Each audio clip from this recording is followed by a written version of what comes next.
Welcome back to the weekly news roundup. This is the business and the Sillyville editions. These are recorded live 9 p.m. Eastern Standard Time, except next week we will not be live. I will not even do a show next week because I will be in the middle of the woods with zero cell signal teaching a course on nutrition. Hey, I gotta break things up every now and again. But anyway, let's go ahead and dump on into the news. TikTok is unacceptable security risk and should be removed from app stores, says the FCC. Once again, welcome to our side. Isn't that what Orange Man Bad said? And it was like, oh no, that's bad. Of course, what they're talking about right here is in response to some discussions that TikTok did give U.S. citizen data to members of the Chinese Communist Party because it is owned by ByteDance, and in order to function in China, any company functioning in China has to have a backdoor to the Chinese government at all times. What did you think was going to happen? I covered this a long time ago. But with that being said, there is now another push to remove TikTok, and I would say if we can get TikTok out of America, I bet that America would immediately increase itself an average of 50 IQ points, and a whole lot of people who have a platform right now and should not have a platform would no longer have a platform, and sanity might instantaneously revive itself on the American landscape. But what do you think? Let me know. Well, 28% of Americans still won't consider buying an electric vehicle. Really? It's that low? I know almost nobody who would consider buying an electric vehicle. They're just not ready yet, and there's too many problems. And if you think if everyone switching to an electric vehicle is going to cause all the solutions to all of the pollution in the world, I'm sorry, I have some oceanfront property in Montana to sell you because that's not exactly the case. Tell me about all of the strip mining that has to be done by children in third world countries in order to make the batteries that are not recyclable, that only have a 10-year lifespan, that's going to cost you $20,000 to replace on a 10-year-old car.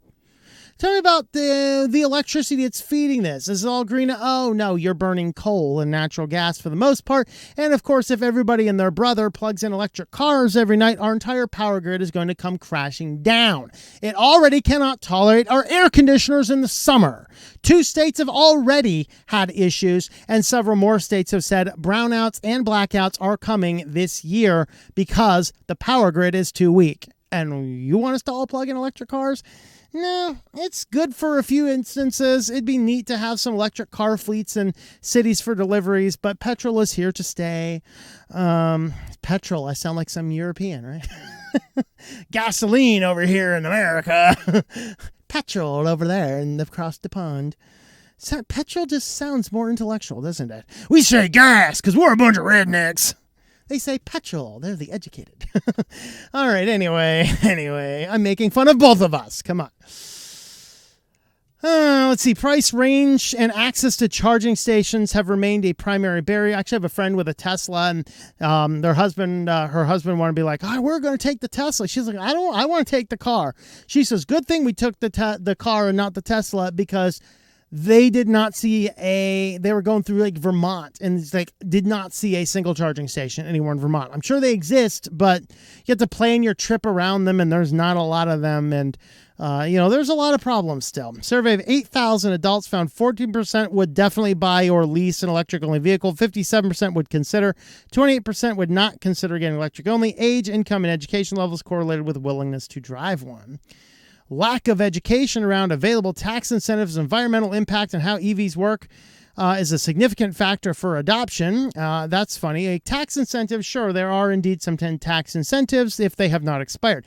Environmental impact, yeah, electric cars are infinitely worse than gas cars. Just telling you. Half of Americans have not heard about incentives for the owners. I don't care. Asked about the top 3 concerns over buying, 61% said they were concerned with the charging logistics. 55% said they'd worried about the number of miles the vehicle can go before it needs charge. 52% cited the costs involved with buying and owning and maintaining. There was actually a case on People's Court that hit the People's Court channel this week where, or was it sometime in the last couple weeks, where a caterer was not able to get the food to the place on time because the Tesla ran out of battery on the way. Rips. So anyway, that's the current state of things. Well, smart contact lenses are now a thing. They're working on the prototypes. They're saying that as early as a decade, we might be having augmented reality contact lenses embedded in our eyes. How is this exciting? So the smart contact lens prototypes puts a micro LED on top of the eye. The Mojo lens. Great. The Mojo lens has micro LED display the wearer controls with their eyes. That's exciting. Yeah, you look up really quick and all of a sudden your change displays. Yeah.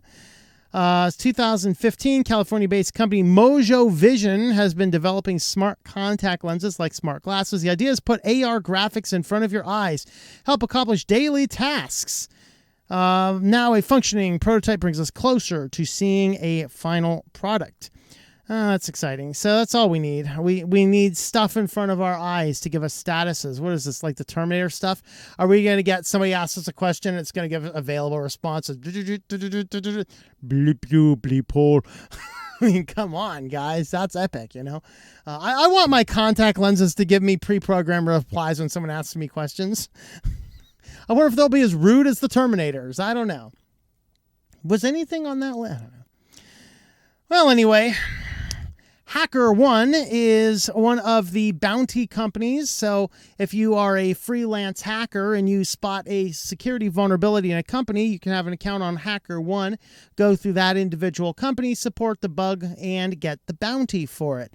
Well, there was an employee. I always like talking about the employees who go rogue. There was an employee in HackerOne that was seeing people's bug reports, scrubbing them off of the system, and then reporting them himself offline for some quick cash on the side. Needless to say, and what I liked is the HackerOne was very, very quick to fire the guy and point it out as part of their disclosure policy. So they actually did a really good job of this. So gives us some confidence that at least, they do that really quick to the first guy, and other guys are a little slightly more hesitant to do such things. But just a reminder that anytime your data, even if the company has the best security in the history of the universe, the weak link is always the people that are there. So beware of that. And finally, U.S. carriers want to bring Screen Zero lock screen ads to smartphones. I have a sneaky suspicion this is not going to be on Lineage, so join us on Lineage, guys. Did Apple say they reimagined the lock screen? We did that back in 2019. Look at that. So Android smartphones can be a rough market and one to squeeze as much profit out of a phone as possible. Carriers often sell every square inch of a phone to the highest bidder, packed in often uninstallable crapware apps fill your app drawer and advertise their services. The rulers are a lot looser for packed in apps compared to Play Store apps, so data-hungry companies like Facebook often pay for a spot where they can more easily harvest data. New report, one of the startup is inventing a new, more invasive form of crackware, the lock screen ads. The company Glance is a subsidiary of an Indian ad tech company InMobi, and TechCrunch reports the lock screen content company is planning to launch its lock screen platform on Android smartphones in the U.S. within 2 months. Isn't that awesome? The app is a full-screen takeover of the lock screen. Looks a lot like a generic swipe-heavy social network, the TikTok or Snapchat Discover, but it only shows content from a glance. Imagine if every time you turned on your phone, the first thing you were presented is an auto-playing video from popular brand TikToker, and you get the idea. Company's website promises unparalleled reach. How about unparalleled hatred from your user base? And authentic engagement, only when you accidentally click the button when you're trying to get out of the stupid thing. Is it going to be like you pull up your phone? It's like, watch this 5-second ad to unlock your phone.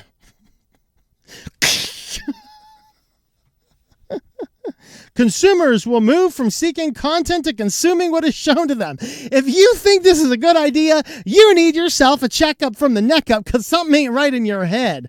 Look at this. Demographics. Look at this sexist demographics. They're portraying only men and women here.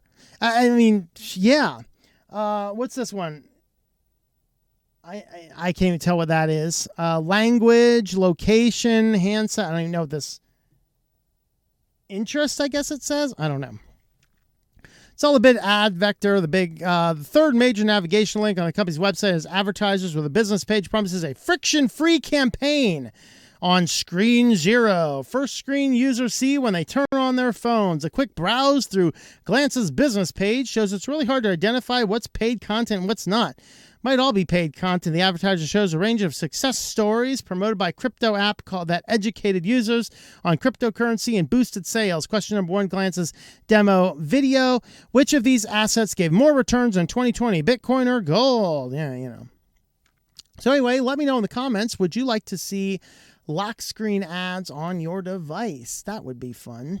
Well, we have affiliates here. Speaking of ads, if you'd like to help support the channel, we do have affiliates. TLM.li/Linode. You can use that link there. Get $100 in free credit on a new account sign up. Good for 60 days. You can spin up as many Linodes as you would like in that time and give it a test out. Of course, I'm using Linode for a variety of things from private VPNs, web hosting, Jitsi servers, and stuff like that. Lots of cool things to be done over on Linode, TLM.li/Linode. Now, let's head to Sillyville. So first up in Sillyville, I saw this week, not tech related, I just had to include it. There is a county in Florida that is now quarantined because of giant snails. The giant snails do spew parasitic brainworms. So if you do have them, and look at the size, these things are huge. These things are about the size of a hand. It's a giant snail. They are known to carry bacteria that causes meningitis. So if you're growing your lettuce out there and you see one of these guys in the vicinity, guess what? If it has crawled over your lettuce is probably contaminated with bacteria that will cause spinal meningitis. Isn't that exciting? These guys are 8 inches long, considered one of the most invasive pests on the planet. They eat everything under the sun, and so much as touching them with your bare hands can poison you. So yes, the giant snails are invading Florida, and they have a lot of issues. Of course, rat lungworm is one of the issues that they have. They did have an invasion of them a few years back. It took like 3 or 4 years. No word if there's a bug bounty on them, or if you should just see them and just pour a bunch of salt on them. I don't know. But yeah, if you see these guys, I think right now, if you see these guys, alert the authorities and don't touch it. But they're huge. They're amazing. Man, I kind of want to see one of these things. I'm not sure I want to get meningitis or rat lungworm, but I would still love to see a giant snail. That would be awesome. And on to our tech-related Sillyville. This is why we do not need self-driving and electric cars.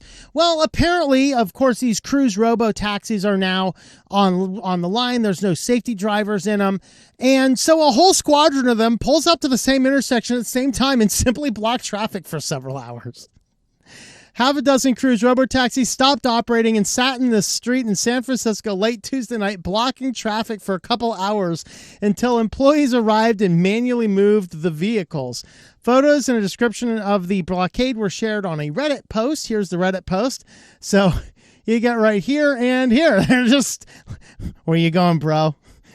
This is the robocar invasion. What are y'all trying to do, yo? And so there you have it. They are all blocking traffic for a period of time. So, and this is, guys, when I'm getting all concerned about self-driving cars, this is why. They all get up to the intersection. None of them know what to do. They all need some type of human stimulus to do something. They all get there. They all get confused. They all just simply stop, and it blocks traffic for several hours. Issue early this week, customer vehicles cluster together. See what this is? If you watched iRobot, you'd understand what's going on. The robots are out there and they want to gather together in community. It's one of those parts of their psyche as they start to learn more about being part of the human race. They're gathering together in clusters with like-minded folks. They're starting a protest, gathering together to strengthen their numbers against us. And pretty soon they're going to start just mowing down people in the streets. I mean, that's what they're doing right now. They're self-learning. They're self-evolving. You better watch out because these cruise cars are going to come and get you guys. You guys over there in San Francisco, you better watch out. While it's resolved and no passengers were impacted, we apologize to anyone who was inconvenienced. The vehicles were recovered through a combination of remote assistance and manual retrieval. Mishap comes less than a week after Cruise launched its first fully driverless commercial robotaxi service. See, brand new, first week, and this is already happening. Cruise vehicles are initially operating 10 p.m. to 6 a.m. on designated streets and without human safety operator behind the wheel. First thing I said to my coworker is that they're all getting together to murder us, wrote the OP. It was a pretty surreal event. Humans had to come and manually take the cars away. Cruise should get fined for this, bleepies, for blocking the streets off for so long. This even made it so the street sweeper couldn't hit an entire block. And street sweeper at $76 per car if street sweeper can't get around it. So gotta be careful about that. I don't know what they're street sweeping because San Francisco's still full of poo. What are you streeping up? So, yeah, this is the problem with all these self-driving cars. They're out there. And finally, YouTube. Their stuff is going crazy. So this is a channel. Actually, this video is quite old. The channel is Local 58 TV, and it's a horror footage channel. And they had a video marked as not for children, and it was set at 18 over. Well, the automated YouTube bots came down, and there's one of the shows that's called Show for Children. And the YouTube bot looks at us and says, hey, this is a show for children. It belongs in the YouTube Kids app. And so YouTube automatically moves this show into the YouTube Kids app and locks its status so the owner of the video cannot move it out of the YouTube Kids app and mark it as 18 over like he wants to do. So this got into a whole lot of kind of stuff. This is actually what it looks like. And let's see if we can get the episode up here. We're not going to show all of it, of course. But it's not like super horrible, but it is creepy and crazy and strange. And I have my audio turned off, by the way, but there's no sound that's significant. This is a very weird, surreal-y type thing. So basically, this is the show for children. Looks terrifying. And basically, oh wait, hold on. Let me show the title. The title is The Cadaver in a Grave. Well, let me get that back up. Cadaver in a Grave Mistake is the title of the quote unquote cartoon. And you have this skeleton walking around, and then he sees this little hole. Oh, what's in this grave? Let's go ahead and look in. Ooh, it might be a little lovely skeleton ghost. And let's go ahead and look in that little hole. Nope, it's creepy. And so the skeleton walks on a little bit more and a little bit more. He sees another little hole. Oh, it looks like the alien from Aliens. It's not. You probably can't see that very well. It's quite dark. And then he finds another little hole. He looks in his third little hole. What's in this one? What's in this one? And it's just a giant pit. Well, what's down in that pit? So now he's walking through a little cave here that's kind of creepy. And he gets to the end. He can't go anywhere. He lays down on this little bed. Can't get out, and he dies. So there's YouTube stuff. That's exciting. Well, if you'd like to help support the channel, we do have a Subscribe Star page. Jump on over here to subscribestar.com/SwitchedToLinux if you'd like to help support the show over there. With that, thanks for watching, and I hope that you enjoy switching to Linux. Thank you for watching this video from SwitchedToLinux. This channel would not be possible without the backing of the program supporters scrolling on the screen now. You can be a supporter at Patreon at patreon.com/TOMM or at thinklifemedia.com. I also want to thank the open source community who creates such excellent software that makes producing this show possible. Please remember to support your software communities. Thank you, and I hope that you enjoy switching to Linux.